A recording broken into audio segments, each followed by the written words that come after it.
केंचुआ खाद बनाने की विधि एक ऐसी प्रक्रिया है जिसमें जैविक खाद बनने के लिए केंचुओं का प्रयोग किया जाता है।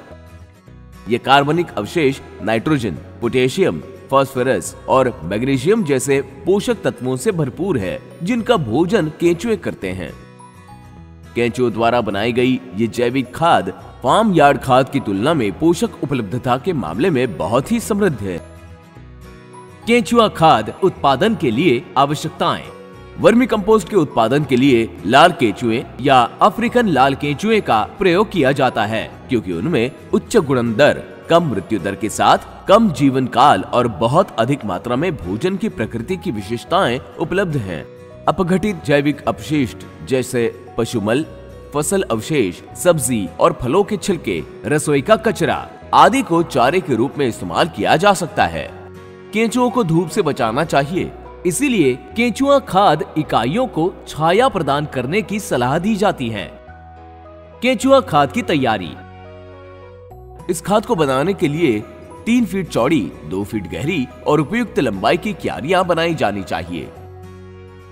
बेड निचली सतह सख्त होनी चाहिए। इसके लिए स्थायी क्यारियों के मामले में नीचे की सतह को सीमेंट से प्लास्टर किया जा सकता है या नीचे की सतह को सख्त किया जा सकता है।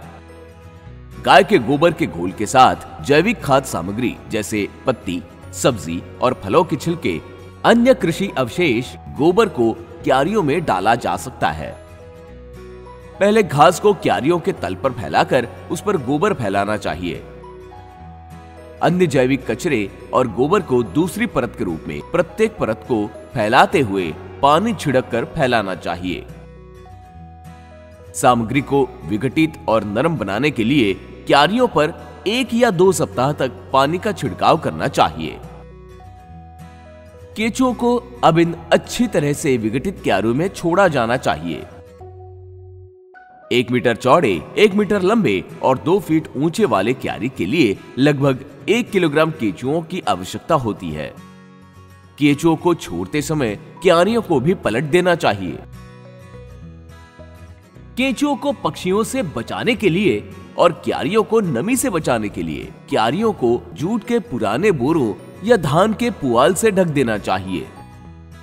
क्यारियों को गर्मियों में प्रतिदिन और बरसात व सर्दी के मौसम में 2 दिन में 1 बार पानी से छिड़कना चाहिए। क्यारियों में पानी की अधिकता नहीं होनी चाहिए। इन सभी चरणों का पालन करके 55 या 60 दिनों में अपशिष्ट पदार्थों को केंचुआ खाद में बदला जा सकता है। अंतिम चरण में केंचुआ खाद को चाय पाउडर की तरह बिना किसी गंध के भी देखा जा सकता है और खाद के अंदर केंचुए बोरियों में चिपके हुए पाए जा सकते हैं।